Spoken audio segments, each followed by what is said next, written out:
देखिए कल अपन ने स्टार्ट किया था वैल्यूएशन ऑफ गुडविल। तो मैंने आपको बताया था गुडविल का मतलब क्या होता है, what is mean by goodwill. कि आपका जो बिजनेस है, आपके बिजनेस की जो रेपुटेशन है, उस रेपुटेशन की जो कॉमर्शियल वैल्यू है, उस कॉमर्शियल वैल्यू को अपन क्या बोलते हैं, गुडविल बोलते हैं। कि आपके बिजनेस की जो भी रेपुटेशन है, उस रेपुटेशन की जो कॉमर्शियल वैल्यू है, that commercial value of the reputation of the business is known as goodwill. और मैंने आपको बताया था किसी भी बिजनेस की जो रेपुटेशन है वो कैसे बनती है, कि क्या क्वालिटी ऑफ प्रोडक्ट वो सेल कर रहा है, क्या क्वालिटी ऑफ प्रोडक्ट वो सेल कर रहा है, आफ्टर सेल सर्विसेज कैसी हैं, उसकी आफ्टर सेल सर्विसेज कैसी हैं, कौन से कस्टमर उसके साथ एसोसिएट है, इन सब चीजों से आपकी रेपुटेशन बनती है। और उस बिजनेस की जो रेपुटेशन है, उस बिजनेस की रेपुटेशन की जो कॉमर्शियल वैल्यू होती है, उसको अपन क्या बोलते हैं, गुडविल बोलते हैं। फिर अपन ने पढ़ा था goodwill is an intangible asset. Goodwill आपका एक इनटेंजेबल एसेट है। It can not be seen and touch but can be feel. ना देख सकते हैं ना छू सकते हैं, बट इसको फील किया जा सकता है। Goodwill increases the sales and profit of the business. जो गुडविल है उससे आपके बिजनेस की सेल्स और प्रॉफिट इंक्रीज होती है। अगर आपकी बिजनेस की गुडविल है तो it increase your sales and profit of the business. It attracts the customer and the valuation of goodwill is based on profit. Goodwill का जो वैल्यूएशन है वो किसके बेसिस पे होता है, प्रॉफिट के बेसिस पे होता है। जैसे कल मैंने आपको एक एग्जांपल बताया था कि एक आईफोन है और एक वन प्लस है, दोनों का मोबाइल मैन्युफैक्चरिंग का बिजनेस है। लेकिन जो आईफोन है वो पर मंथ 50 करोड़ का प्रॉफिट अर्न करती है, जबकि जो आपकी आईफोन है, सॉरी वन प्लस जो है वो 40 करोड़ का प्रॉफिट अर्न करती है। तो दोनों का सिमिलर नेचर ऑफ बिजनेस है, फिर भी आईफोन वन प्लस से एक्स्ट्रा प्रॉफिट अर्न कर रही है 10 करोड़। तो किसके कारण कर रही है, अपनी गुडविल के कारण। तो इसलिए बोला गया कि जो गुडविल का वैल्यूएशन है वो किसके बेसिस पे होता है, प्रॉफिट के बेसिस पे होता है। कि दो सिमिलर फर्म्स हैं, दो एक जैसी ऑर्गेनाइजेशन है, एक जैसी कंपनी है, फिर भी अगर एक कंपनी किसी दूसरी कंपनी से अगर एक्स्ट्रा प्रॉफिट अर्न कर रही है तो किसके कारण अर्न कर रही है, गुडविल के कारण। तो इसलिए जो गुडविल है उसका वैल्यूएशन किसके बेसिस पे होता है, प्रॉफिट के बेसिस पे। फिर अपन ने पढ़ा था कि पार्टनरशिप फर्म में गुडविल का वैल्यूएशन कब कब करते हैं। तो कब कब होता है गुडविल का वैल्यूएशन इन पार्टनरशिप फर्म। एक तो in case of admission of new partner, कि जब एक चलती हुई पार्टनरशिप फर्म में किसी नए पार्टनर को एडमिट करेंगे तब। रिटायरमेंट और डेथ ऑफ अ पार्टनर, कि जब पार्टनरशिप फर्म में कोई पार्टनर की रिटायर हो जाए या किसी पार्टनर की डेथ हो जाए तब। डिसॉल्यूशन, कि जब एक चलती हुई पार्टनरशिप फर्म को अगर हम क्लोज कर दें तो उसको बोलते हैं डिसॉल्यूशन, तो उस केस में गुडविल का वैल्यूएशन करते हैं। Change in profit loss sharing ratio, जब पार्टनर्स का आपस में profit loss sharing ratio change हो जाता है तो उस केस में गुडविल का वैल्यूएशन होता है। इन case of amalgamation of firm, amalgamation का मतलब मैंने आपको कल बताया था कि जब या तो दो पार्टनरशिप फर्म मिलकर एक नई पार्टनरशिप फर्म बना लें, या फिर एक पार्टनरशिप फर्म किसी दूसरी पार्टनरशिप फर्म को परचेज कर ले, तो उसको बोलते हैं अमलगमेशन। तो जब पार्टनरशिप फर्म्स का अमलगमेशन होता है तो उस केस में गुडविल का वैल्यूएशन करते हैं। इन case of conversion of firm into a company, जब एक पार्टनरशिप फर्म को किसी कंपनी में कन्वर्ट किया जाता है तो उस केस में गुडविल का वैल्यूएशन होता है। And in case of sale of a firm to a company, कि जब एक पार्टनरशिप फर्म को हम किसी कंपनी को सेल करते हैं तो उस केस में भी गुडविल का वैल्यूएशन किया जाता है। तो ये सारे केसेस हैं जिसमें हम पार्टनरशिप फर्म अपनी गुडविल का वैल्यूएशन करती है। अब ना बात आती है कि गुडविल का वैल्यूएशन होता कैसे, हाउ गुडविल इज वैल्यूड। तो गुडविल को वैल्यू करने के 4 मेथड्स हैं। There are 4 methods of valuation of goodwill. Out of 4 अभी 3 आपको यहाँ पे 12th क्लास में पढ़ने हैं, 3 हमारे कोर्स में है। तो 3 मेथड्स हैं जिनसे अपन पता लगाएंगे कि गुडविल का वैल्यूएशन किस तरीके से किया जाता है, राइट। इसमें सबसे पहला जो मेथड है आपका वो है आपका एवरेज प्रॉफिट मेथड। सबसे पहला जो मेथड है गुडविल को वैल्यूएशन करने का वो है आपका एवरेज प्रॉफिट मेथड।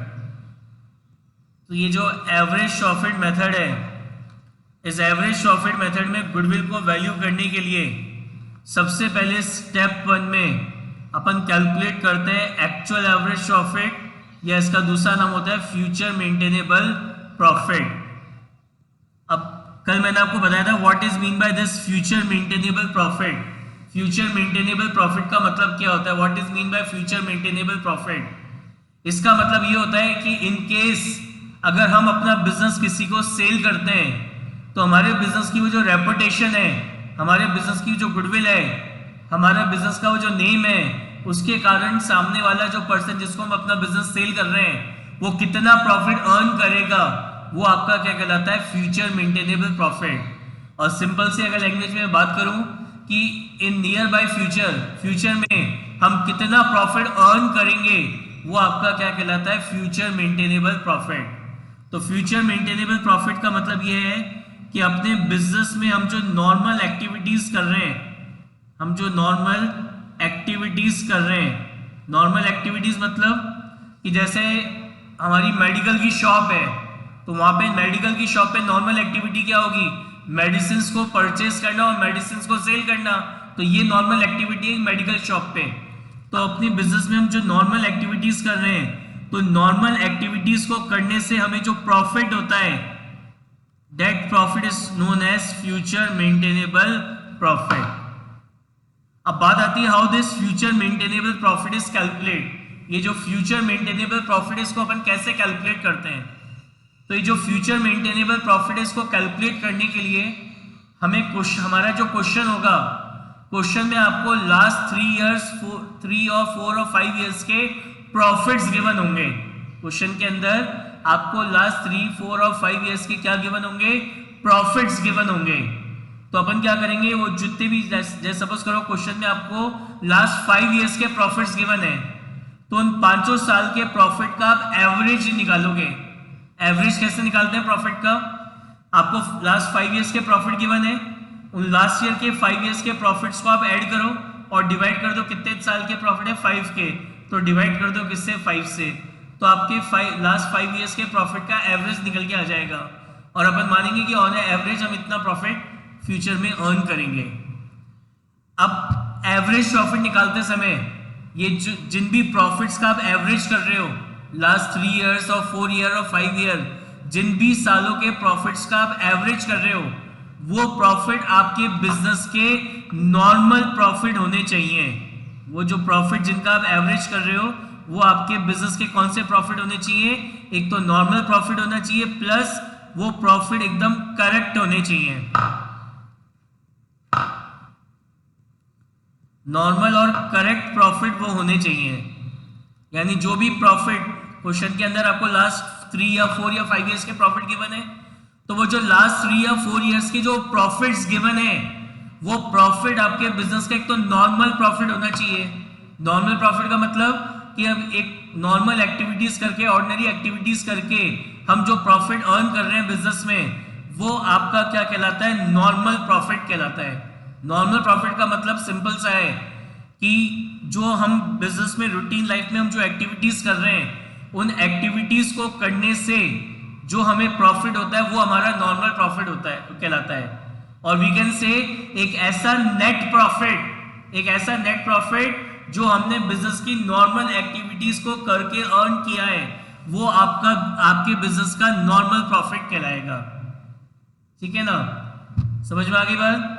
तो जो भी आपके बिजनेस का नॉर्मल प्रॉफिट है, मतलब जो भी नॉर्मल एक्टिविटीज करी है, उन नॉर्मल एक्टिविटीज को करने से आपको जो प्रॉफिट हो रहा है वो आपका नॉर्मल प्रॉफिट अर्न करेगा। राइट? तो प्रॉफिट एक तो नॉर्मल होने चाहिए, प्लस वो एकदम करेक्ट प्रॉफिट होने चाहिए, उसमें किसी तरह की कोई गलती नहीं होनी चाहिए। ठीक है ना? तो अगर कई बार क्या होता है, क्वेश्चन में जो प्रॉफिट्स है वो नॉर्मल प्रॉफिट नहीं होते, क्वेश्चन में जो प्रॉफिट्स है वो नॉर्मल प्रॉफिट नहीं होते, या उन प्रॉफिट्स में कुछ मिस्टेक होती है, तो पहले तो आप उन प्रॉफिट्स को क्या करोगे? बिजनेस का नॉर्मल प्रॉफिट बनाओगे, और अगर कोई गलती है तो उसको रेक्टिफाई करोगे। फिर नॉर्मल प्रॉफिट और करेक्टेड प्रॉफिट जो निकल के आएंगे उसका आप क्या करोगे? एवरेज करोगे। देखो मैं आपको एक एग्जांपल से इसको समझाता हूं। देखिए, जैसे क्वेश्चन में सपोज करो आपको लास्ट 5 इयर्स के प्रॉफिट्स गिवन है 2000 2010-11, 2011-12, 2012-13, 2013-14, 2014-15, ये प्रॉफिट है आपके। सपोज करो ये प्रॉफिट दे रखा है 25,000, ये प्रॉफिट दे रखा है 20,000, देन ये प्रॉफिट दे रखा है आपको 5,000, देन ये प्रॉफिट आपको दे रखा है 50,000, देन ये प्रॉफिट आपको दे रखा है 25,000।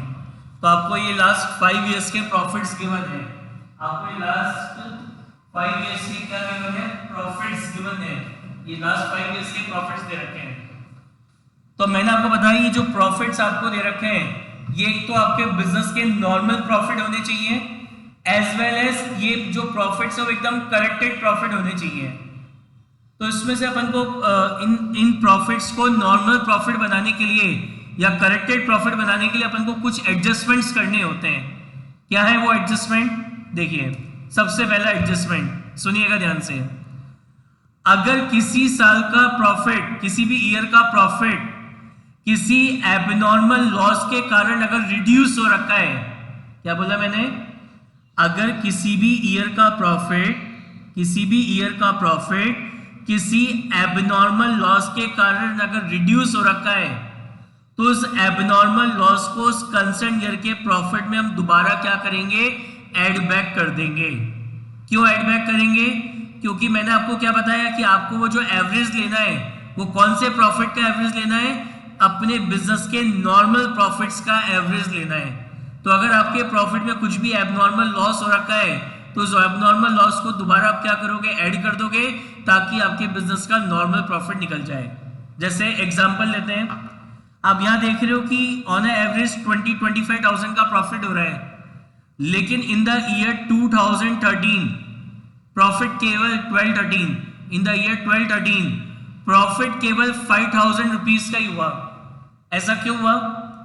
ऐसा इसलिए हुआ क्योंकि इन द अकाउंटिंग ईयर 12-13 हमारे गोडाउन में आग लग गई थी, हमारे गोडाउन में फायर लग गई थी, आग लग गई थी। इसके कारण हमें 20,000 रुपीज का लॉस हो गया। यानी ये जो 20,000 रुपीज का लॉस है, loss by fire, it is an abnormal loss. Abnormal loss क्या होता है? ऐसा लॉस जो बिजनेस में कभी कभार हो जाता है, बाय चांस हो जाता है, वो आपके बिजनेस का एबनॉर्मल लॉस कहलाता है। तो आग लगना is not a normal loss. ऐसा नहीं होता बोले हमारे बिजनेस में तो हर साल ही आग लग जाती है, ऐसा नहीं होता है। ये बिजनेस में कभी कभार बाय चांस कभी कुछ एक्सीडेंट से हो जाता है ये चीज। तो यानी इस ईयर 5,000 का प्रॉफिट हुआ है केवल। क्यों हुआ है? क्योंकि अकाउंटिंग ईयर 12-13 में हमारे गोडाउन में आग लग गई थी, इस कारण से हमें 20,000 रुपीज का लॉस हो गया था। यानी ये जो 20,000 रुपीज का ये जो लॉस बाय फायर का लॉस है, it is an abnormal loss, it is an abnormal loss. ठीक है ना? It is an abnormal loss. तो अगर किसी भी साल का प्रॉफिट किसी एबनॉर्मल लॉस के कारण अगर रिड्यूस हो रखा है, तो उस एबनॉर्मल लॉस को उस कंसर्न ईयर के प्रॉफिट में हम दोबारा ऐड बैक कर देंगे। दोबारा क्या करेंगे? ऐड बैक कर देंगे। ठीक है? क्यों? क्योंकि अपन को क्या करना है? फ्यूचर मेंटेनेबल प्रॉफिट निकालना है। और वो जो फ्यूचर मेंटेनेबल प्रॉफिट हम निकालते हैं, वो जो फ्यूचर मेंटेनेबल प्रॉफिट निकालते हैं, उसके लिए वो जो प्रॉफिट आपको चाहिए होते हैं, वो कौन से प्रॉफिट चाहिए होते हैं?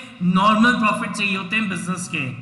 तो 2012-13 के प्रॉफिट को अगर बिजनेस का नॉर्मल प्रॉफिट अगर मेरे को बनाना है, तो इस साल वो जो 20,000 रुपीज का एबनॉर्मल लॉस हुआ था, उसको मैं दोबारा इसमें क्या करूंगा? ऐड कर दूंगा। तो ये मेरे बिजनेस का क्या बन जाएगा? नॉर्मल प्रॉफिट बन जाएगा। ठीक है ना? समझ में आई बात? कि अगर किसी भी साल का प्रॉफिट किसी एबनॉर्मल लॉस के कारण अगर रिड्यूस हो रखा है, तो उस एबनॉर्मल लॉस को उस कंसेंट ईयर के प्रॉफिट में दोबारा हम ऐड कर देंगे, ताकि उस साल का नॉर्मल प्रॉफिट बन जाए। क्योंकि आपको वो जो एवरेज लेना है प्रॉफिट का, वो कौन से प्रॉफिट्स का एवरेज लेना है? नॉर्मल प्रॉफिट्स का एवरेज लेना है। तो पहला एडजस्टमेंट आई थिंक क्लियर होगा सबको। बताइए इसमें किसी को कोई डाउट हो तो ये जो एडजस्टमेंट मैंने बताया। नहीं, ऐसा कुछ नहीं होता। हिमांशु आप जो पूछ रहे हो कि जो नॉर्मल प्रॉफिट है वो फिक्स्ड होता है, ऐसा कुछ नहीं होता। जो आपका एबनॉर्मल प्रॉफिट, नॉर्मल प्रॉफिट है वो वेरी कर सकता है, कभी कुछ, बट वो नॉर्मल होना चाहिए, ठीक है ना। और अगर किसी को लॉस हो रहा है तो फिर गुडविल होगी नहीं। अभी मैंने आपको पढ़ाया कि गुडविल का valuation on the basis of profit होता है। तो अगर कंटिन्यूस आपको लॉस हो जा रहे हैं, इसका मतलब आपकी गुडविल ही नहीं है, इसलिए लॉस हो रहा है आपको, ठीक है ना। क्वेश्चन में आपको जो प्रॉफिट्स है वो गिवन होते हैं, और अगर उसमें कुछ भी एबनॉर्मलिटी होती है तो वो भी क्वेश्चन में बता रखी होती है। जैसे एग्जाम में अगर ये एडजस्टमेंट आएगा तो कैसा आएगा कि in the accounting year 12-13 there is an abnormal loss of 20,000, ऐसा क्वेश्चन में गिवन होगा। तो इससे अपन को पता लग जाएगा कि 12-13 का ये जो 5,000 का प्रॉफिट है, ये 5,000 का प्रॉफिट हुआ, और नीचे एडजस्टमेंट में गिवन है कि ये 5,000 का प्रॉफिट क्यों हुआ, क्योंकि सर 20,000 रुपीज का एबनॉर्मल लॉस हो गया था। तो ये क्वेश्चन में गिवन होगा आपको एडजस्टमेंट में। तो एबनॉर्मल लॉस है, जिस भी साल आपका एबनॉर्मल लॉस है उस साल के प्रॉफिट में उस एबनॉर्मल लॉस को ऐड कर देंगे, ताकि आपके बिजनेस का क्या आ जाए, नॉर्मल प्रॉफिट आ जाए, और फिर उस नॉर्मल प्रॉफिट का आप क्या करोगे, एवरेज करोगे। बताइए, any doubt in this point, in this adjustment abnormal loss के? Is it clear to everyone?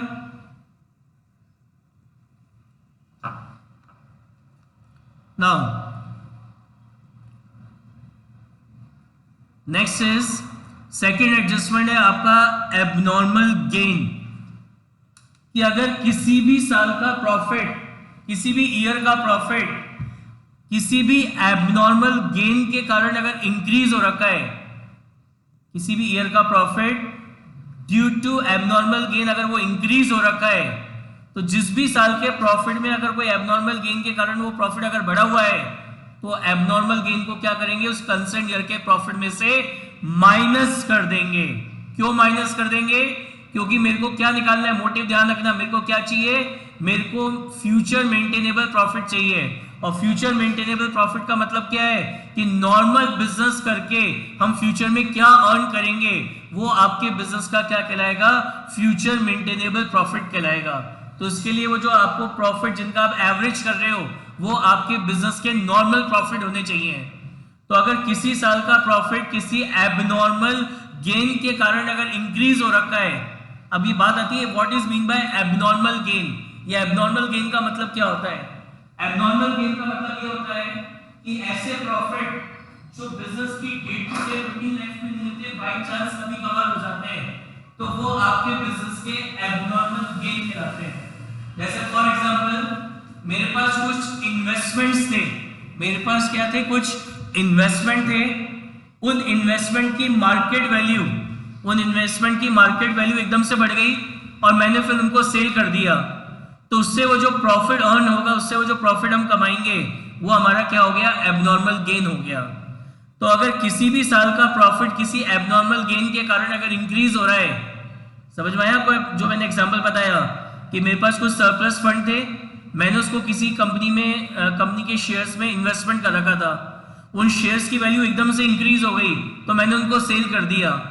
तो उसको सेल करने से, वो जो इन्वेस्टमेंट को सेल करने से वो जो प्रॉफिट हुआ है, वो आपके बिजनेस की रूटीन लाइफ का प्रॉफिट नहीं है। हमारा काम क्या था, मेडिकल का, हमारा काम है दवाइयां खरीदना बेचना, हमारा काम है दवाइयों को खरीदना और बेचना। तो इस इन्वेस्टमेंट को सेल करने से वो जो प्रॉफिट हुआ, हो गया ना एक बार, अब वो रेगुलर थोड़ी होगा, बिक गया इन्वेस्टमेंट, सेल हो गया इन्वेस्टमेंट, अब वो दोबारा थोड़ी होगा, और मेरा वो मेन काम भी नहीं है।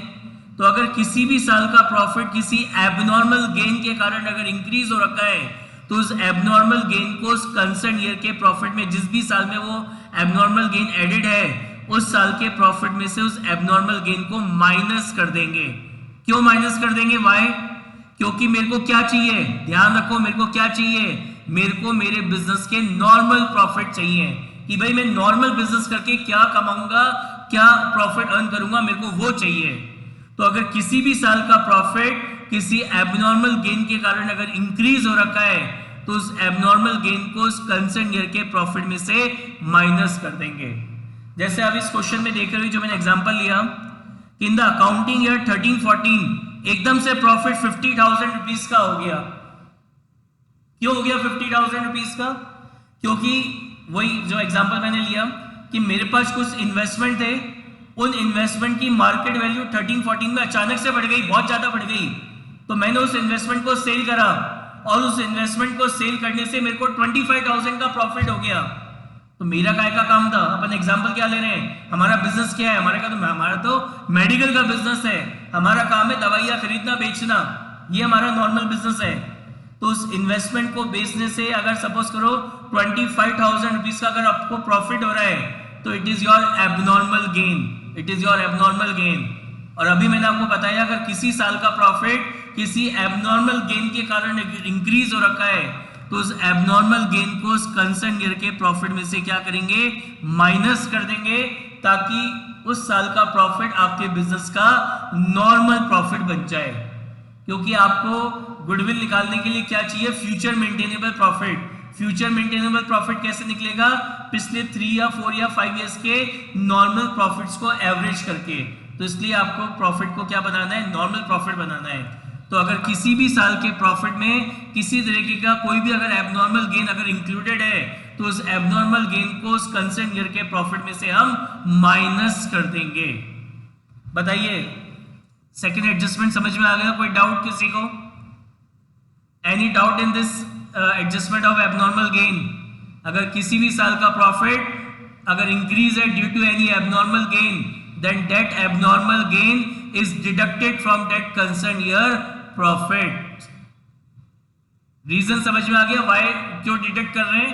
क्योंकि मेरे को मेरे बिजनेस का नॉर्मल प्रॉफिट चाहिए, तो उसके अंदर कोई अगर एबनॉर्मल गेन जुड़ा हुआ है तो मैं उसको डिडक्ट कर दूंगा, माइनस कर दूंगा। Is it clear? नाउ एक और एडजस्टमेंट देखते हैं, सुनना ध्यान से। अगर किसी भी इंडिविजुअल ईयर में अगर कोई नॉन ट्रेड इन्वेस्टमेंट किसी भी साल के प्रॉफिट में अगर कोई नॉन ट्रेड इन्वेस्टमेंट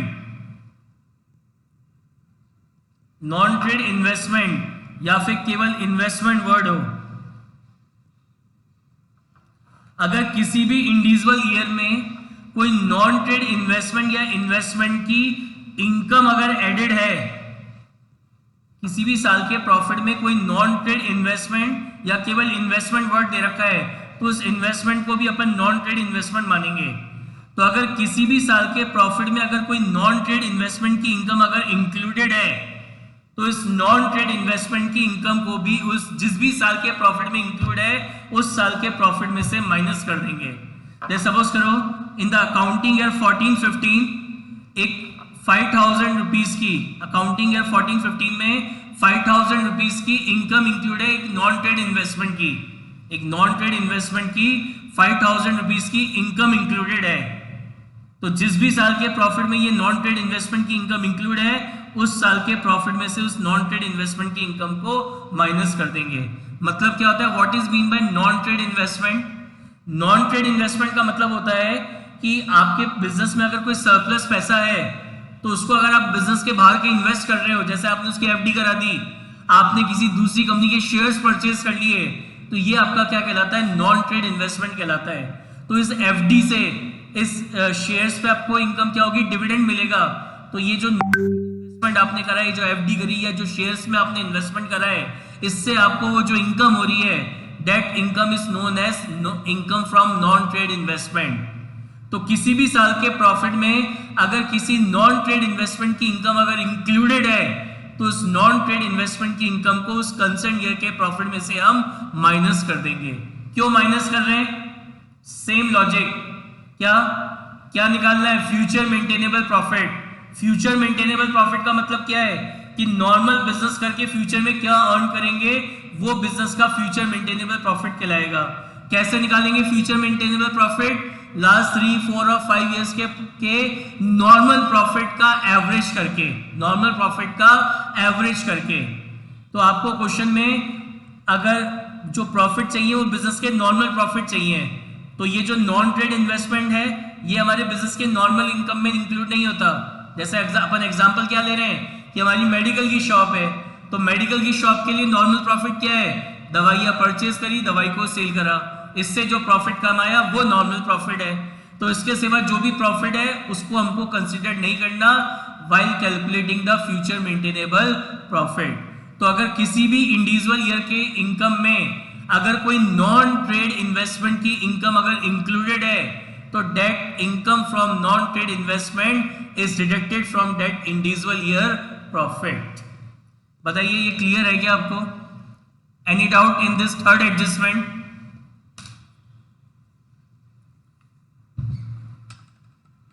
क्लियर है? कोई डाउट किसी को?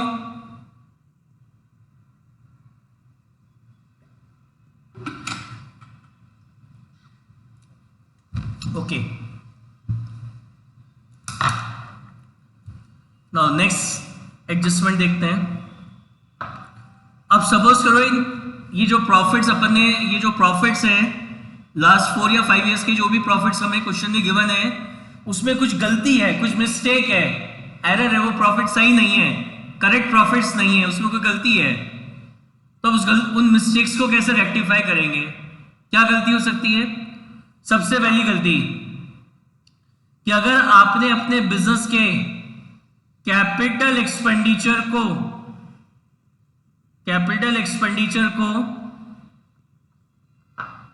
क्या ट्रीट कर लिया? रेवेन्यू एक्सपेंडिचर ट्रीट कर लिया। बहुत ध्यान से समझना ही है एडजस्टमेंट। कैपिटल एक्सपेंडिचर को क्या ट्रीट कर लिया? रेवेन्यू एक्सपेंडिचर ट्रीट कर लिया। अब पहले तो समझते हैं what is mean by capital expenditure. Capital expenditure क्या होता है? अपने फिक्स एसेट को परचेज करने के लिए, हम जो भी खर्चा करते हैं, all expense is known as capital expenditure. कोई भी अपने फिक्स एसेट को परचेज करने में जो खर्चा करा और फिक्स एसेट को खरीदते टाइम जो भी आपने खर्चे करें, all expenses are known as capital expenses और कैपिटल एक्सपेंडिचर। मैंने एसी परचेज करा सपोज करो 46,000 का, तो ये जो 46,000 का एसी मेरा क्या है? फिक्स एसेट है। तो ये जो 46,000 का एसी मैंने परचेज करा, तो ये जो 40,000 रुपीज का ये जो मैंने खर्चा करा, it is a capital expenditure. अब एसी परचेज करते टाइम मैंने उसका स्टेबलाइजर खरीदा, मैंने उसका स्टैंड खरीदा और मैंने उसका इंस्टॉलेशन चार्जेस सब मिला के 4,000 पे करे। तो ये जो एसी खरीदते समय जो 4,000 का और ये जो खर्चा हो गया उसको इंस्टॉल करने के लिए, ये भी मेरा क्या कहलाएगा? कैपिटल एक्सपेंडिचर कहलाएगा। यानी फिक्स एसेट को परचेज करने में जो खर्चा हम कर रहे हैं प्लस फिक्स एसेट परचेज करते टाइम आपने जो खर्चा करा है वो आपका क्या कहलाता है? कैपिटल एक्सपेंडिचर कहलाता है। एक और होता है कैपिटल एक्सपेंडिचर, क्या? फिक्स एसेट परचेज करने के बाद, after purchasing of fix asset, purchase करने के बाद आफ्टर 1 और 2 और 3 इयर्स के बाद उस पे कोई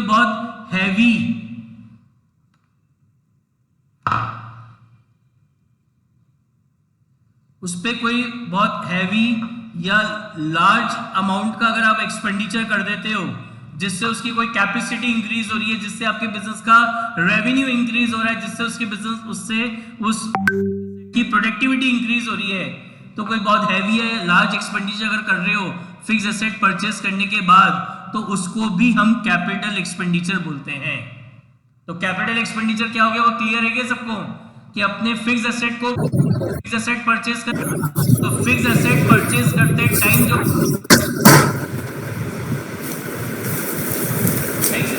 परचेज करते टाइम ये क्या हो गया?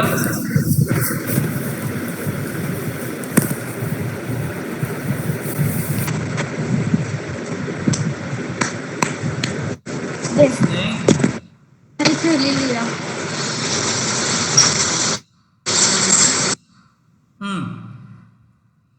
तो फिक्स एसेट को परचेज करते टाइम आपने जो खर्चा किया वो आपका कैपिटल एक्सपेंडिचर है, और फिक्स एसेट मतलब फिक्स एसेट को खरीदा वो तो कैपिटल एक्सपेंडिचर है। फिक्स एसेट खरीदते टाइम जो भी खर्चे हुए वो भी कैपिटल एक्सपेंडिचर है, और फिक्स एसेट खरीदने के बाद उस पर कोई बहुत हैवी या लार्ज एक्सपेंडिचर करा आपने। अब ये जो हैवी और लार्ज है ना, इसका कोई अमाउंट फिक्स नहीं है। हमें कैसे आइडेंटिफाई करना है कि अगर क्वेश्चन के आगे लिखा है कि फिक्स एसेट पे कोई हैवी रिपेयर करवाई या लार्ज अमाउंट की रिपेयर करवाई, मतलब ये हैवी या लार्ज लिखा हुआ है किसी भी खर्चे के आगे, तो समझ जाना it is the capital expenditure. आप उसके अमाउंट पे मत जाना कि बोले तो 100 रुपए का खर्चा ही है या 2000 का ही है या 3000 का ही है। अगर किसी खर्चे के आगे वर्ड लिखा है हैवी और large, it means it is a capital expenditure, कि फिक्स एसेट पे कोई हैवी या लार्ज अमाउंट का अगर एक्सपेंडिचर अपन ने इंकर्ड करा है, it means it is a capital expenditure. और जो भी कैपिटल एक्सपेंडिचर होते हैं उनको कहां पे शो किया जाता है? उनको शो किया जाता है बैलेंस शीट में, और उनके ऊपर अपन क्या लगाते हैं? उनके ऊपर अपन चार्ज करते हैं डेप्रिसिएशन। और ये जो डेप्रिसिएशन होता है, ये प्रॉफिट एंड लॉस अकाउंट में क्या होता है? डेबिट होता है। ये तो हो गई कैपिटल एक्सपेंडिचर की बात।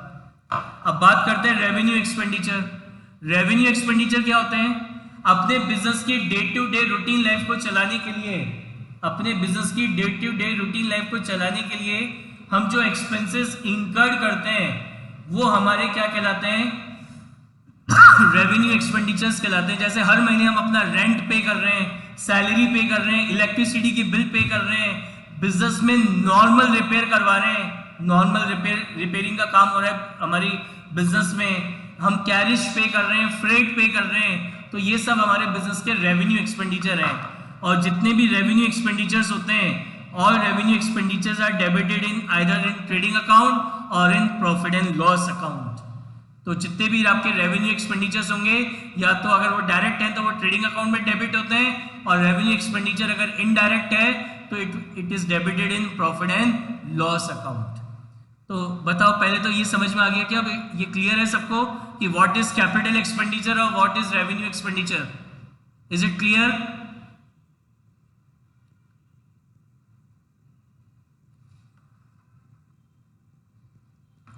अब देखो एग्जाम्पल,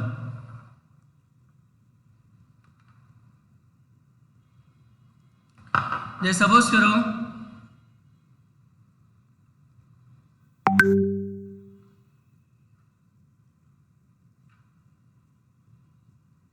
फर्स्ट जुलाई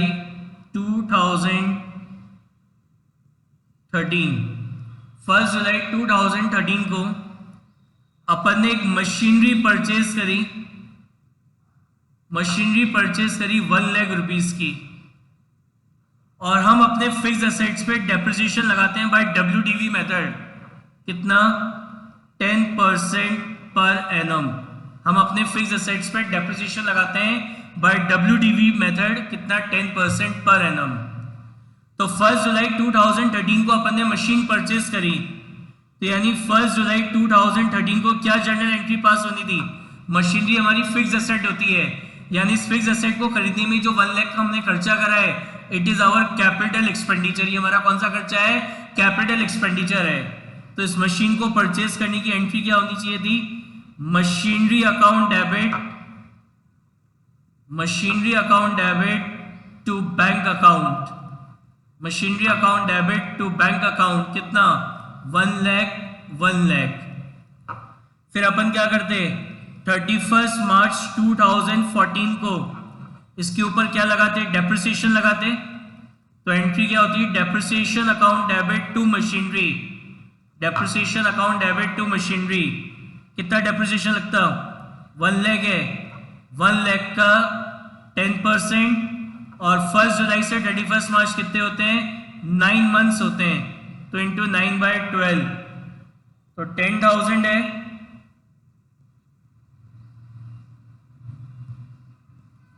वन लाख का 10% कितना होता है? 10,000 इंटू 9 डिवाइडेड बाय 12, तो ये डेप्रिसिएशन कितना लगता है? 7,500। हम अपने फिक्स एसेट पे डेप्रिसिएशन लगाते हैं एंड ऑफ द ईयर में 7,500। फिर ये जो डेप्रिसिएशन है ये कहाँ ट्रांसफर हो जाता? प्रॉफिट एंड लॉस अकाउंट में। तो एंट्री होती है profit and loss account debit to depreciation. 7,500। ठीक है। उसके बाद फिर हमारा नेक्स्ट अकाउंटिंग ईयर स्टार्ट होता है 2014-15। तो 2014-15 में एंड ऑफ द ईयर में दोबारा अपन क्या लगाते हैं? डेप्रिसिएशन लगाते। तो एंट्री क्या होती है? Depreciation account debit to depreciation account debit to machinery, कितना डेप्रिसिएशन लगता? 1 लाख की मशीन थी, 7,500 अपन लगा चुके पिछले साल, यानी मशीन की वैल्यू क्या रह गई? 92,500। तो इस 92,500 पे 10% लगता है। WDV मेथड है, तो WDV मेथड में जो बैलेंस बचता है उसके ऊपर लगाते हैं। या डेप्रिसिएशन लगता है 9250। फिर अपन क्या करते हैं, इसको कहाँ ट्रांसफर करते हैं? 31/2000। ये जो डेप्रिसिएशन है it is a revenue expenditure, तो उसको कहाँ ट्रांसफर करते हैं? P&L में। तो एंट्री होता है profit and loss account debit to depreciation account, कितना? 9250।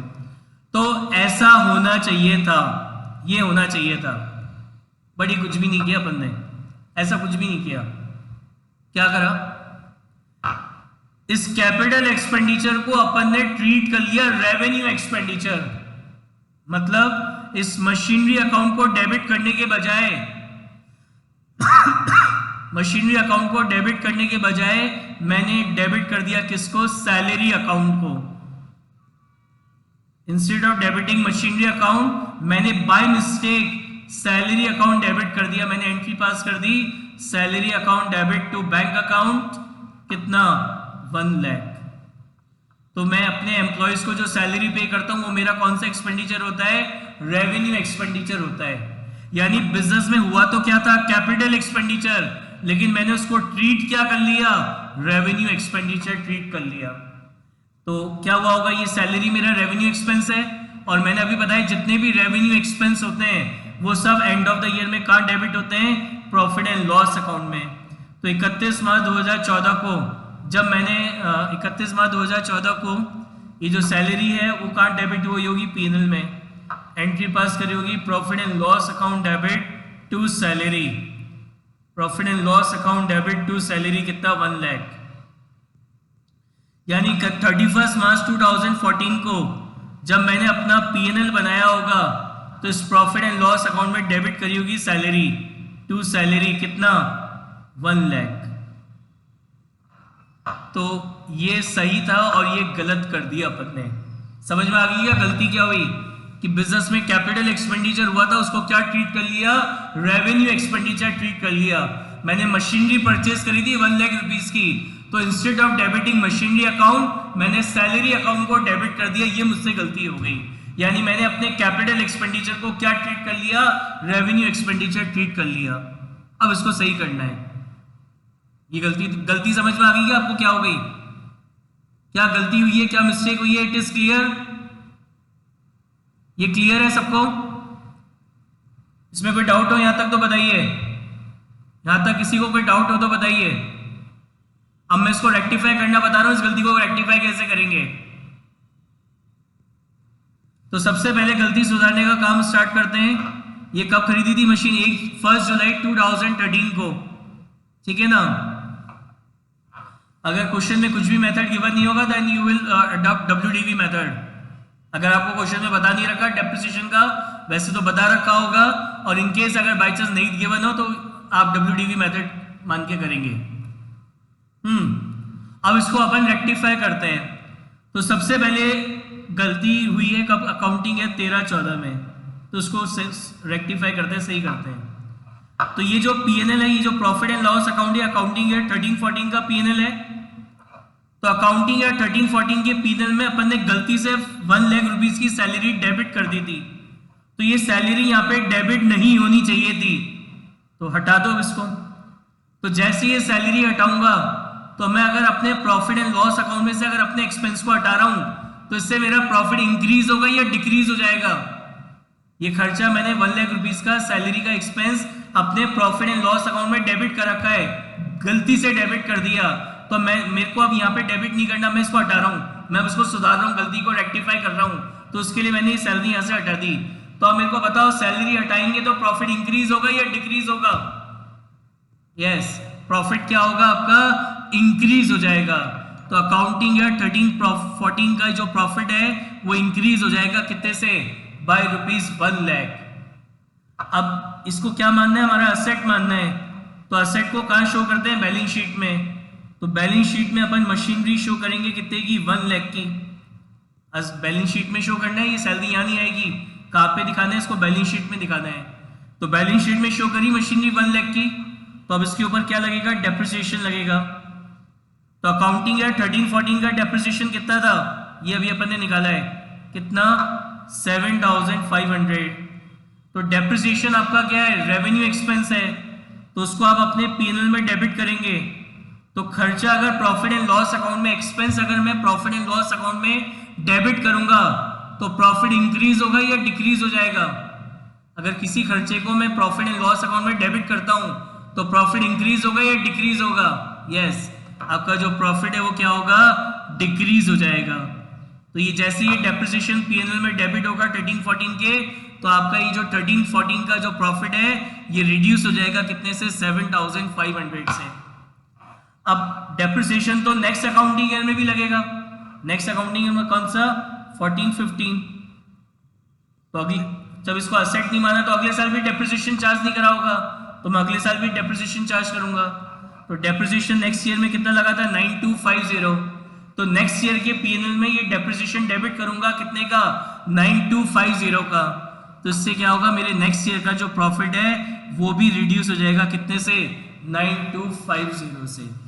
तो अगर आपने अपने कैपिटल एक्सपेंडिचर को रेवेन्यू एक्सपेंडिचर ट्रीट कर लिया है तो वो इस तरीके से रेक्टिफाई होगा कि जो भी कैपिटल एक्सपेंडिचर ट्रीट किया है, जो भी अमाउंट है कैपिटल एक्सपेंडिचर का, वो तो जिस भी साल गलती हुई उसमें ऐड हो जाएगा, और फिर उस कैपिटल एक्सपेंडिचर का जो डेप्रिसिएशन है वो उस कंसर्न ईयर के प्रॉफिट में और आने वाले साल के जितने भी साल बचे हैं उन सारे सालों के प्रॉफिट में से उसका डेप्रिसिएशन जो भी होगा वो अपन माइनस कर देंगे। बताइए इसमें किसी को कोई डाउट हो तो पूछिए। Any doubt in this adjustment, any doubt?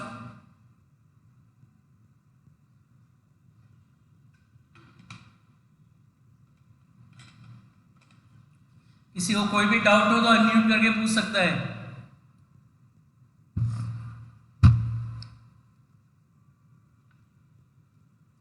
अच्छा, अगर इसका उल्टा हो कि रेवेन्यू एक्सपेंडिचर को अगर कैपिटल एक्सपेंडिचर ट्रीट कर लिया, अगर रेवेन्यू एक्सपेंडिचर को अगर अपन ने कैपिटल एक्सपेंडिचर ट्रीट कर लिया है तो उस केस में क्या होगा, जो रेवेन्यू एक्सपेंडिचर है, रेवेन्यू एक्सपेंडिचर को कैपिटल एक्सपेंडिचर ट्रीट कर लिया तो यानी वो खर्चा बैलेंस शीट में शो किया होगा, तो बैलेंस शीट में से हटा के उसको पीएनएल में शो करेंगे, तो वो जो रेवेन्यू एक्सपेंडिचर है वो तो एक तो प्रॉफिट में से माइनस होगा, और उसका जो डेप्रिसिएशन आपने अभी चार्ज कर लिया पीएनएल में उसको दोबारा क्या करेंगे, ठीक है ना। तो अगर आपने कैपिटल एक्सपेंडिचर को रेवेन्यू एक्सपेंडिचर ट्रीट करा है तो जो भी आपका कैपिटल एक्सपेंडिचर है वो उस इंडिविजुअल ईयर में जिस भी साल ये गलती हुई है उस साल के प्रॉफिट में वो कैपिटल एक्सपेंडिचर क्या होगा, ऐड हो जाएगा, और उसका जो डेप्रिसिएशन है वो उस ईयर में और उसके बाद जितने भी अकाउंटिंग ईयर है उन हर साल के ईयर से उसका जो भी डेप्रिसिएशन है वो क्या होगा, माइनस होगा। तो ये आपका एडजस्टमेंट है when capital expenditure is treated as a revenue expenditure. और अगर इसका उल्टा कर दिया हो कि रेवेन्यू एक्सपेंडिचर को कैपिटल एक्सपेंडिचर ट्रीट कराओ तो इसका सब कुछ रिवर्स हो जाएगा। क्लियर है?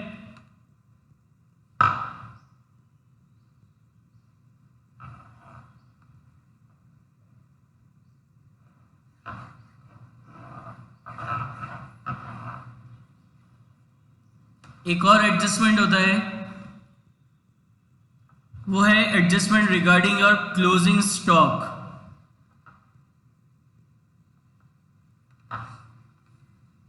रिगार्डिंग योर क्लोजिंग स्टॉक कि अगर आपने अपने क्लोजिंग स्टॉक का ढंग से अगर वैल्यूएशन नहीं करा है, कि अगर आपने क्लोजिंग स्टॉक को अगर ज्यादा अंडर वैल्यू कर दिया तो इससे भी आपके प्रॉफिट पे क्या होता है, इफेक्ट पड़ता है। कैसे? जैसे मैं आपको एग्जांपल बताता हूं, आपका अकाउंटिंग ईयर 13-14 है, अकाउंटिंग ईयर 13-14 में आपका जो क्लोजिंग स्टॉक है, जो क्लोजिंग स्टॉक है उसको आपने ओवर वैल्यू कर रखा है बाय ₹10,000। अकाउंटिंग ईयर 13-14 का जो आपका क्लोजिंग स्टॉक है उसको आपने 10,000 रुपीज से ओवर वैल्यू कर रखा है। क्या कर रखा है? ओवर वैल्यू कर रखा है, ठीक है ना। 10,000 रुपीज का जो क्लोजिंग स्टॉक है उसको आपने 10,000 रुपीज से ओवर वैल्यू कर रखा है। अब इसको आपको सही करना है, मतलब इससे प्रॉफिट पे क्या इफेक्ट आएगा वो मैं आपको बता रहा हूँ। लेवल 11th क्लास में आपने सीखा था ट्रेडिंग अकाउंट कैसे बनता है।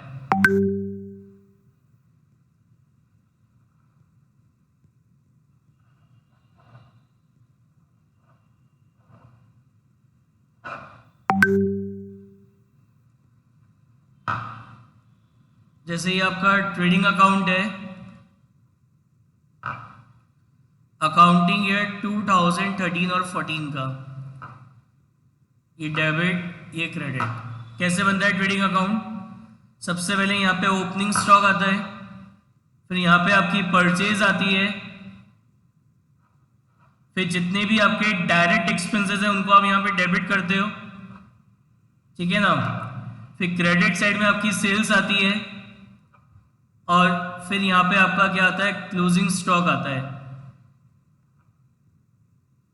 और फिर अगर आपका क्रेडिट ज्यादा है डेबिट कम है तो बैलेंसिंग फिगर आपका क्या निकल के आता है, ग्रॉस प्रॉफिट निकल के आता है। सपोज करो आपकी जो सेल ऑफ क्लोजिंग स्टॉक है इसका टोटल है 1 लाख। कितना है? 1 लाख। और इन तीनों का जो टोटल है, इन तीनों का ही जो टोटल है ये आ रहा है आपका 80,000 का। तो 1 लाख में से 80,000 माइनस करें, मतलब आपका ग्रॉस प्रॉफिट कितना हो गया, 20,000 का आपका ग्रॉस प्रॉफिट हो गया। तो ये तो करेक्ट है, ये तो सही है। अब गलती क्या हो गई, अकाउंटिंग ईयर 13-14 में हमने अपने क्लोजिंग स्टॉक को 10,000 रुपीज ओवर वैल्यूड कर दिया। हमने अपने क्लोजिंग स्टॉक को 10,000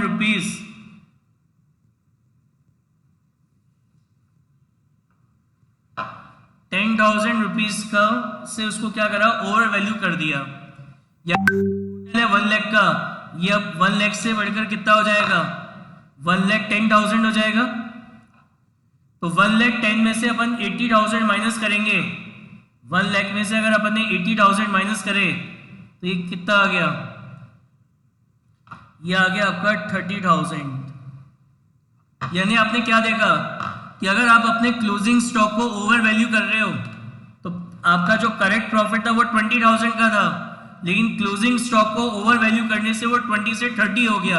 यानी आपका जो प्रॉफिट है वो इंक्रीज हो गया, कितने से, 10,000 रुपीज से आपका जो प्रॉफिट है वो क्या हुआ, इंक्रीज हो गया। तो इससे क्या समझ में आई बात आपको, कि अगर आपने, इससे हमें ये बात समझ में आ रही है कि अगर हमने अपने क्लोजिंग स्टॉक को अगर गलती से ओवर वैल्यू कर दिया है, अगर हमने क्लोजिंग स्टॉक को बाय मिस्टेक अगर ओवर वैल्यू कर दिया, तो इससे आपके जो करंट ईयर है, आपके करंट ईयर का जो प्रॉफिट है, जो आपका करंट ईयर का जो भी प्रॉफिट है वो क्या होगा, इंक्रीज हो जाएगा।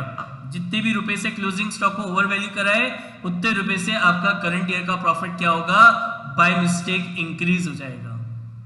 अब इसका इफेक्ट नेक्स्ट ईयर पे भी पड़ेगा। अब अगर आप नेक्स्ट ईयर अगर अपना ट्रेडिंग अकाउंट बनाओगे,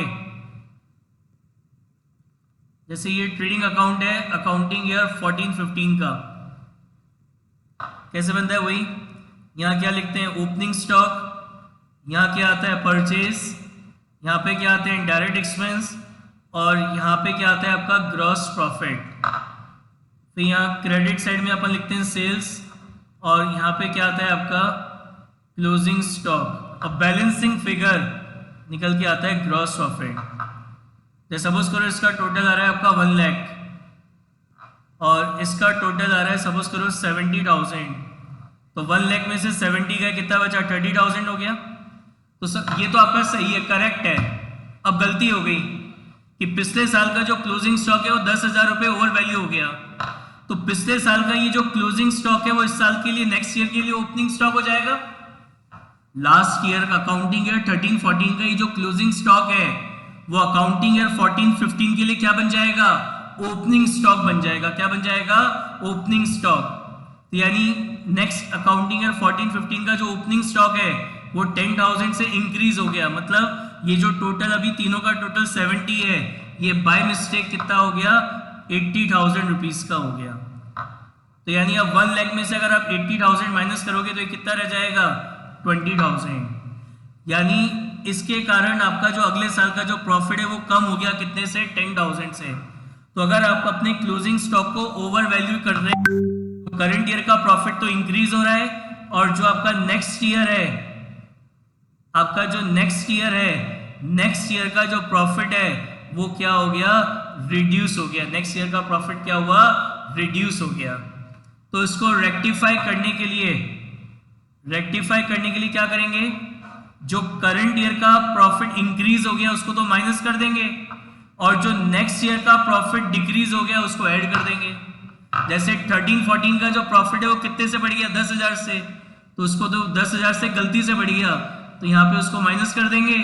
और अगले साल का प्रॉफिट 10,000 रुपए कम हो गया तो उसको यहाँ पे क्या करेंगे, ऐड कर देंगे। तो अगर क्लोजिंग स्टॉक अगर आपने ओवर वैल्यूड कर रखा है, if closing stock is over valued then your current year profit will be increase and next year profit will be decrease. इसको लिख लीजिए लाइन, ये 1 मार्क्स के लिए बहुत इंपॉर्टेंट सेंटेंस है जो 1 मार्क्स में आ सकता है। लिखिए जो मैं बोल रहा हूं आपको, कॉपी में या कहीं भी नोट डाल के, अगर नोट्स के प्रिंट आउट निकाल लिया तो उसमें लिख लीजिए आप। लिखिए इफ, लिखिए इसको कॉपी में या जो भी इंपॉर्टेंट डाल के इसको लिखिए। If closing stock is over valued, if closing stock is overvalued, if closing stock is overvalued then current year profit will increase, then current year profit will increase and next year profit will decrease, next year profit will decrease।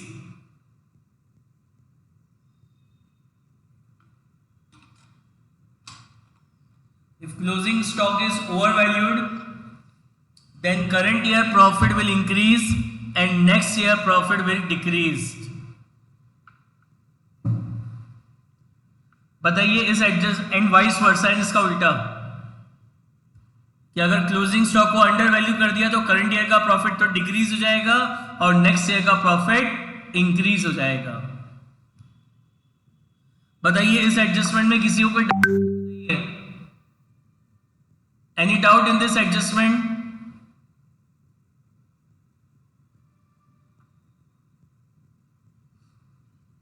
Is it clear to everyone?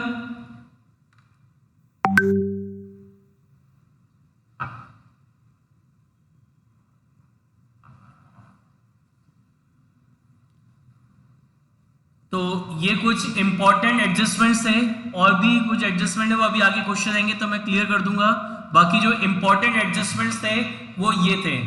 तो अपन क्या निकालते थे, अपन पढ़ रहे थे valuation of goodwill. तो valuation goodwill में अपन method number 1 पढ़ रहे थे, एवरेज प्रॉफिट मेथड। तो एवरेज प्रॉफिट मेथड में गुडविल को निकालने के लिए सबसे पहले स्टेप 1 में आपको क्या चाहिए था, future maintainable profit. Future maintainable profit कैसे निकालते हैं, लास्ट 4 या 5 ईयर्स की जो प्रॉफिट्स आपको गिवन है उन 4 या 5 ईयर्स के प्रॉफिट्स को प्रॉफिट्स का एवरेज करके, अब वो जो 4 या 5 ईयर्स की जो प्रॉफिट्स है वो बिजनेस के कौन से प्रॉफिट होने चाहिए, एक तो normal as well as correct profit होने चाहिए, उनका अपन एवरेज करते हैं। अब ये सब एडजस्ट करने के बाद अपन यहाँ पे अपन प्रॉफिट निकालेंगे, ठीक है। जैसे ये तो प्रॉफिट वही आ रहा है 25,000, ये प्रॉफिट आ रहा है आपका 20,000, फिर ये भी प्रॉफिट आ रहा है आपका 25,000, फिर ये जो प्रॉफिट है आपका ये आ रहा है 25 प्लस 1 लाख माइनस 17,500, तो ये आ गया 1,07,500। उसके बाद ये प्रॉफिट निकाला 20,000 प्लस 10,000 माइनस 9,250, तो ये आ गया 20,750। अब ये सब करने के बाद अपन देखेंगे ये जो प्रॉफिट्स आपने निकाले हैं क्या आपके बिजनेस मतलब इन प्रॉफिट्स में कोई इंक्रीजिंग या डिक्रीजिंग ट्रेंड तो नहीं बन रहा। इंक्रीजिंग या डिक्रीजिंग ट्रेंड का मतलब कि जैसे प्रॉफिट बढ़ते ही जा रहे हैं कि 20 हुआ, 25 हो गया, 40 हो गया, 80 हो गया, 90 हो गया, 1 लाख हो गया, 2 लाख हो गया, तो मतलब ऐसे प्रॉफिट इंक्रीज तो नहीं हो जा रहा। तो अगर प्रॉफिट में कोई इंक्रीजिंग ट्रेंड है तो उस केस में सिंपल एवरेज की जगह वेटेड एवरेज निकाला जाता है, और अगर प्रॉफिट में कोई ट्रेंड नहीं है, जैसे यहाँ दिख रहा है कोई ट्रेंड नहीं है, पहले 25 का था, फिर 20 हो गया, फिर 25 हो गया, फिर 1,07,500 हो गया, फिर 20,750 रह गया, यानी यहाँ पे प्रॉफिट में कोई ट्रेंड नहीं है, तो अपन सिंपल एवरेज निकालेंगे। तो एवरेज प्रॉफिट कैसे निकलेगा आपका? एवरेज प्रॉफिट आपका निकलेगा total profit divided by number of year, total profit divided by number of year. तो टोटल करेंगे इसका 25,000 प्लस 20,000 प्लस 25,000 प्लस 1,07,500 प्लस 20,750, तो ये आ गया 1,98,250। तो टोटल प्रॉफिट है 1,98,250 डिवाइडेड बाय 5, तो ये आ गया आपका 39,650। अब ये जो एवरेज प्रॉफिट होता है, इसमें से भी 5 एडजस्टमेंट्स करने होते हैं। ये 5 एडजस्टमेंट करने के बाद ये जो प्रॉफिट निकल के आएगा वो आपका कहलाएगा फ्यूचर मेंटेनेबल प्रॉफिट या एक्चुअल एवरेज प्रॉफिट। ये जो 5 एडजस्टमेंट्स हैं, ये आपके एडजस्टमेंट है फ्यूचर के रिगार्डिंग, फ्यूचर से रिलेटेड एडजस्टमेंट्स हैं। ये तो सारे जो किए वो तो पास्ट ईयर के प्रॉफिट में से किए, तो ये तो आपके पास्ट एडजस्टमेंट्स हो गए, पिछले साल के प्रॉफिट में से किए हैं, तो ये तो पास्ट एडजस्टमेंट्स हो गए। अब ये कुछ एडजस्टमेंट है जो फ्यूचर से रिलेटेड है। क्या है ये एडजस्टमेंट? जैसे सबसे पहले ऐसा कोई एक्सपेंस, ऐसा कोई खर्चा जो बिजनेस में, ऐसा कोई खर्चा जो बिजनेस में अभी तो हो रहा है, ऐसा कोई खर्चा जो बिजनेस में अभी तो हो रहा है लेकिन अब आगे फ्यूचर में नहीं होगा। तो ऐसा कोई खर्चा है जो बिजनेस में अभी तो हो रहा है लेकिन अब आगे फ्यूचर में नहीं होगा, तो इससे आपका फ्यूचर का जो प्रॉफिट है वो क्या होगा? इंक्रीज हो जाएगा। ठीक है ना? जैसे सपोज करो अभी स्कूल है अपना, तो अभी जब तक स्कूल चलते थे तो बाहर क्या कर रखा था? 5 सिक्योरिटी गार्ड्स थे। अब क्योंकि स्कूल नहीं चल रहा, ठीक है ना, तो उसमें से अपन ने एक सिक्योरिटी गार्ड को हटा दिया। तो अब इससे क्या हुआ? ये ऐसा खर्चा था जो बिजनेस में अभी तो हो रहा था लेकिन अब आगे फ्यूचर में नहीं होगा। तो खर्चा फ्यूचर में नहीं होगा तो इससे आपका जो फ्यूचर का प्रॉफिट है वो क्या होगा?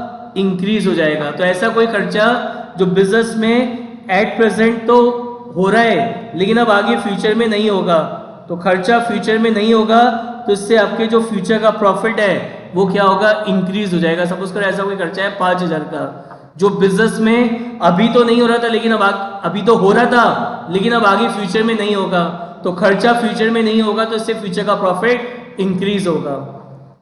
ऐसा कोई खर्चा, ऐसा कोई एक्सपेंस जो बिजनेस में अभी तक तो नहीं हो रहा था लेकिन अब आगे फ्यूचर में हुआ करेगा, जैसे सैनिटाइजर है, अभी तक ये सारे खर्चे बिजनेस में नहीं हुआ करते थे लेकिन अब आगे फ्यूचर में हुआ करेंगे। तो ऐसा कोई खर्चा जो बिजनेस में अभी तो नहीं हो रहा लेकिन अब आगे फ्यूचर में होगा, तो खर्चा फ्यूचर में होगा तो इससे फ्यूचर का प्रॉफिट कम हो जाएगा, तो उसको माइनस कर देंगे एवरेज प्रॉफिट में से। ऐसी कोई इनकम जो बिजनेस में अभी तो नहीं हो रही लेकिन अब आगे फ्यूचर में हुआ करेगी। अभी तक आपके स्कूल में प्री प्राइमरी नहीं था, अब अभी प्री प्राइमरी भी ओपन हो गया, तो अब उससे सपोज करो स्कूल में 5,000 की एक्स्ट्रा इनकम हुआ करेगी। तो ऐसी कोई इनकम जो बिजनेस में अभी तो नहीं हो रही थी लेकिन अब आगे फ्यूचर में होगी, तो इससे फ्यूचर का प्रॉफिट इंक्रीज हो जाएगा। और ऐसी कोई इनकम जो बिजनेस में अभी तो हो रही है एट प्रेजेंट लेकिन अब आगे फ्यूचर में नहीं होगी, ऐसी कोई इनकम जो बिजनेस में अभी एट प्रेजेंट तो हो रही है लेकिन अब आगे फ्यूचर में नहीं हुआ करेगी, तो इनकम अगर फ्यूचर में नहीं होगी तो इससे फ्यूचर का प्रॉफिट कम हो जाएगा, तो उसको अपन क्या करेंगे? माइनस कर देंगे।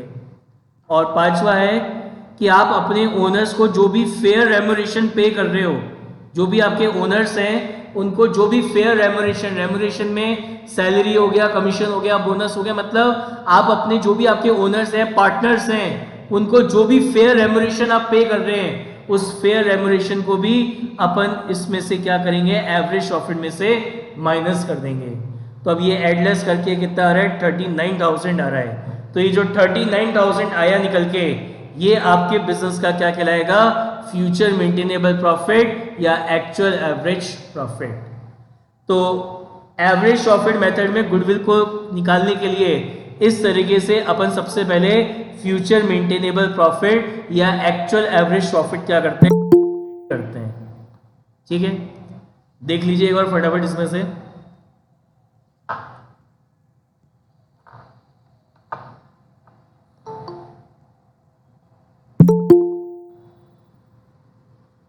क्या लिखा है? Method 1 average profit method, step 1 calculate actual average profit या फ्यूचर मेंटेनेबल प्रॉफिट।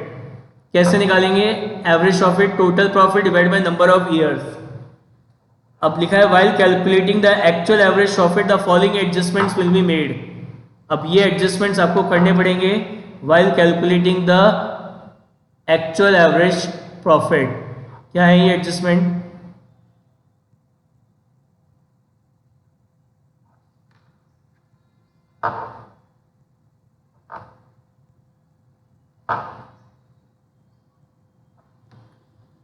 सबसे पहला बताया abnormal loss. If profit of any year are reduced by any abnormal loss then such abnormal loss is added back to the concern year profit. Abnormal gain, if profit of any year are increased by any abnormal gain then such gain is subtracted from the concern year profit. Closing stock, closing stock से related क्या adjustment है? If closing stock is over valued then current year profit will be increase. इससे क्या होगा? Current year का profit increase होगा and next year profit will be decrease. To rectify it, increased profit is deducted from your current year profit and decreased profit is added in the next year profit. And if closing stock is undervalued then your current year profit will be decreased and next year profit will be increased. To rectify it, increased profit is added in the current year profit, ठीक है ना, and decreased profit is deducted from the next year profit. फिर अपन ने पढ़ा था when capital expenditure is treated as a revenue expenditure, तो उसको rectify करने के लिए क्या करेंगे? जो भी कैपिटल एक्सपेंडिचर हुआ है उसको तो अपन ऐड कर देंगे प्रॉफिट में और उसका जो डेप्रिसिएशन है उसको डिडक्ट कर देंगे काय में से? प्रॉफिट में से। और इसका उल्टा कि अगर रेवेन्यू एक्सपेंडिचर को अगर कैपिटल एक्सपेंडिचर ट्रीट करा है तो उसको रेक्टिफाई करने के लिए जो रेवेन्यू एक्सपेंडिचर है उसको तो डिडक्ट करेंगे प्रॉफिट में से और उसका जो डेप्रिसिएशन है उसको ऐड कर देंगे काय में से? ऐड कर देंगे किसमें? प्रॉफिट में।